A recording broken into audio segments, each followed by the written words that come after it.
So Yeah, everything is yeah. like pre-recorded, which is super great. Our instructors are high energy. They have great moves. Okay, number one, but number two, they're Yeah, high yeah. energy and they're fun. So when you How go, did you find instructors for this? Did you like call the Dallas Cowboys cheerleaders or like who did you? yeah, no. So this is actually something I learned when I was on the show, Business 101, is you got to invest in your employees just as much as you'd be willing to invest in a client. So a lot of people think about running like paid ads Yeah, to like promote their service or promote their business. We do that, but we ran paid ads to find instructors. So we I've ran, I've I've done a fair amount of that too yep, for groomers. Yeah, I yep, understand. yep. Oh, So we that's ran some paid neat. ads. We also did a lot of word of mouth. We knew that some of our instructors would be certain places. There's a lot of college campuses around this area. There's a lot of Oh, gyms. There's a lot of Zumba classes. So we put up flyers and called different gyms and stuff and let that's people know that smart. we were hiring. And we got just under 20 applications for dance instructors. Is a What? lot. How many do It's a you big need? pool. Like, how many did you need to hire? So we've hired 5 so far, which is wicked awesome. And we've got That another is instructor. amazing. You have Yeah, your pick. Like, oh my yeah, gosh. they've been so awesome. And a lot of people are really bought to our franchise Hey, and to well, what we're shoot. doing. Now, how much does it cost do you have to subscribe to a certain amount of classes per week? Do you pay a week in advance, a month in advance? 'Cause I'm just thinking of like when my daughters had ballet and we used to pay for A gajillion like classes. 8 weeks or Yes. something at a time. And it was a lot of money. But anyway, Yes. So wondering. that's one of our differentiators actually is our primary offer is an unlimited membership. So all my gym Oh, people out there, my Orange Theory people, my bar people, yeah. they have memberships, but not a lot of them are unlimited. Okay. So Right. if you have an unlimited membership, you can take as many classes as you want to. Our membership is $99 a month. So that Oh means, my gosh, that's brilliant. yep. So, and it's super affordable. So if you were to take classes, let's say once a week, it's 25 bucks a class. Twice a week, $12 a class. Three times a week. What's the name of that franchise again? Yes, it's called Diva Dance, all one word, Diva Dance, and then whatever the location is. So for us, we're Diva Dance Arlington. Okay, okay. I gotta see if Check it they have out. that around here. Like, seriously, sounds so cool. And it's hard when you're a mom. Like, I don't really drink just because I'm not like morally opposed to it. I'm a cheap date. I get hungover really easily. I don't have time to feel like garbage. So, like, that's what lots of soccer moms do. They want to sit around and like drink wine. And so I always feel kind of out of place. I don't really have anything to do. It's hard to meet people. Like, Yep. you know what I mean? Yeah, So that sounds really fun. it is. Okay. Well, It's super shoot. fun. Yes, we are all in the business of inspiring confidence, building community, and changing lives. When Well, I people mean, feel better like, about you would get in themselves. shape too. Like, Absolutely. Oh yeah, and you'd like accidentally get in shape, like while you're absolutely. having fun. Like, that's We, the best. we like to call it sneaky cardio. It's part Yeah. of our marketing, but it is sneaky cardio. Like you will come to Yeah. a class, you will close your rings, you will shake a little bat, okay, and you'll feel good about yourself. I mean, my girlfriend and I, before I met my husband, or before we started going out, we used to go out dancing every single Friday from That's like good. we'd start at like I don't know, whenever the first good song came on, after the after work crowd left, like we'd be the first ones on the dance floor, last ones getting kicked out. And like I could eat like a horse back then.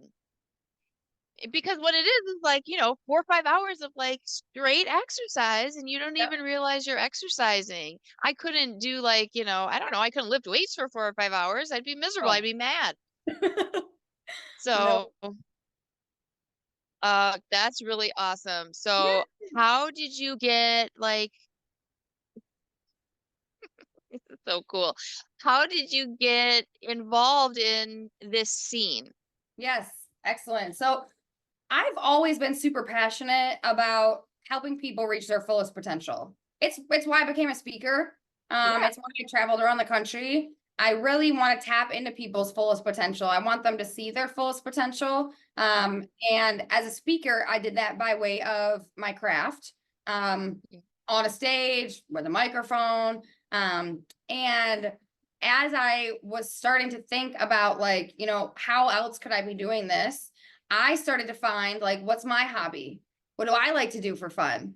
And I've been a dancer for years. Ever since I was like 4 years old, I've been a dancer. Okay. So, when I moved to Dallas, I started trying to find adult dance classes, and I ran into Missy Elliott was not calling me to be her backup dancer. I Yeah. was not interested in a ballet studio. Wasn't really my vibe.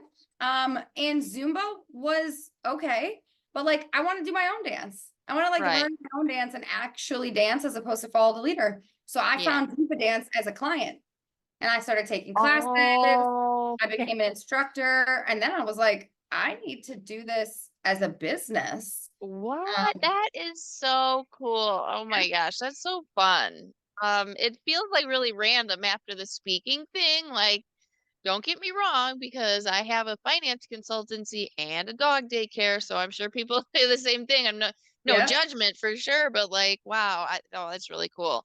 So do you still do the speaking then, yeah, or yep. I do. So last year I did 70 gigs. Um, oh, yeah, that's still a lot. lots of Okay. gigs. And we are in March right now when we're recording this of the following year, and I'm at 26 Oh gigs. my gosh. So yeah, I mean, I'm definitely still doing the speaking, doing the consulting. It is both an art and a science. A lot of people Yeah. use speaking as a currency, for their business, but not a lot of Yeah. people make currency from speaking.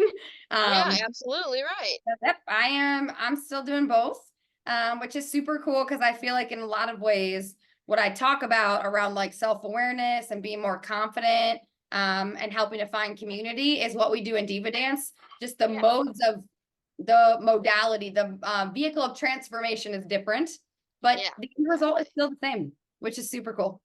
Oh, that's fun. How did you get into the speaking thing? Hmm. It's just such a fun story. So I used to work on college campuses for like 10 years. So when I graduated from college, I went back because why not? Yeah, Um, yeah. Oh, I did that too. yep. And I got another degree, and my degree was to work on college campuses. So my very first job was at Millikan University. Shout out to Okay. anybody who knows what Millikan is. It is a small, tiny school in the middle of nowhere, Illinois. It is I've where heard of it. yeah, I'm pretty sure they yes. recruited me a long time ago. Yeah, It, like it- this really, is the really long time school ago. This is the school where the original voice of Ariel went. That's their claim to Oh, fame. Yes. So that's where wow. she went to school. That's where she got her training. And then she hopped in and became the voice of Ariel. My From like the gosh, that Disney is too cartoon. much Yeah. fun. So cool. So that was my very first job. So as part of my role, I would hire speakers. We would hire speakers to bring people to come in and speak to our students. Well, it was a like a February time frame, and we had hired a speaker to come in for an all community wide event. So we had this big room downstairs where there was like 250 chairs, and we had a bunch of students that were there for this big community event Yeah. on like inclusive leadership. And the speaker wasn't there. Finally, they texted me and they were like, I'm not going to be able to make it. There's a huge travel issue in Chicago. Like we're 3 hours away from Chicago. So they couldn't make it. And so I had this huge room full of students that were ready to hear from somebody. And I was like, what do we do? And my boss is like, could you do something? And I was like, I can try. So I tried and I knocked that ish out of the park, y'all. That's awesome. Oh Yes. my gosh, that's So it was just kind of like brilliant. divine intervention a little bit Seems where that way. some sort of higher power was like, you will do this today. Um, and then I realized that people obviously get paid for that. And for so long, I was on the opposite end of booking these people. And then I was like, I could be on the other end. That So, makes sense, yep, actually. That makes sense. Did yep. you ever think of going into it before you kind No, of got pushed out on stage? no, nope. Not one thought in your mind like, I could do that. No, No. no. Oh my. I just never really found it to be my lane. Yeah. And then once I had that experience, I was like, okay, cool, got it. It's So then I started, exhilarating, right? yeah, and it made me feel like there was more possibility. which I really liked. And then I went to a couple different agencies, like speaking agencies, to be like, will you represent me? And I went to Oh, I three didn't know different, there was such a thing, oh speaking yeah, agencies. Oh, yep, okay. yep. Um, and all three of them said, nope, we're good. Um, you don't you don't have any formal training, or your topic is too divisive. People won't buy that. People won't book it. You can do our training program if you pay us $5,000, and then we'll see how we feel about it. So I know. Gross. I was like, okay, that's not gonna work for me. Yeah. So I just decided to start my own. And that's what I did. Well, it seems like because you were on the other side of it, you would know like who to Absolutely. ask for when you're Yep. calling around and Yep. you know what they want to hear because you know what you wanted to hear. Yep. And that is exactly what I did. So I was like, why am I begging for a seat at somebody else's table when I could just blow up the table and build my own? And that's exactly what I did. That good for you. Oh my God, that's perfect. That's OT. brilliant. Oh my gosh. Yep. Okay. So, all right. Well, geez, I mean, I could ask you 10,000 questions forever, and I will for sure, but in the spirit of the lessons learned series, Yes. you've had two, now Mm-hmm. you're on your second entrepreneurial kind of adventure. So, you've had some time to reflect on the first one. What is there anything that kind of stands out to you as like, man, I wish I would have done this a little bit differently, or I Mm. wish I had known about this shortcut, or I wish I wouldn't have taken this shortcut. I wish I would have done the long way or whatever. Yeah. Yeah. I would say there's a couple.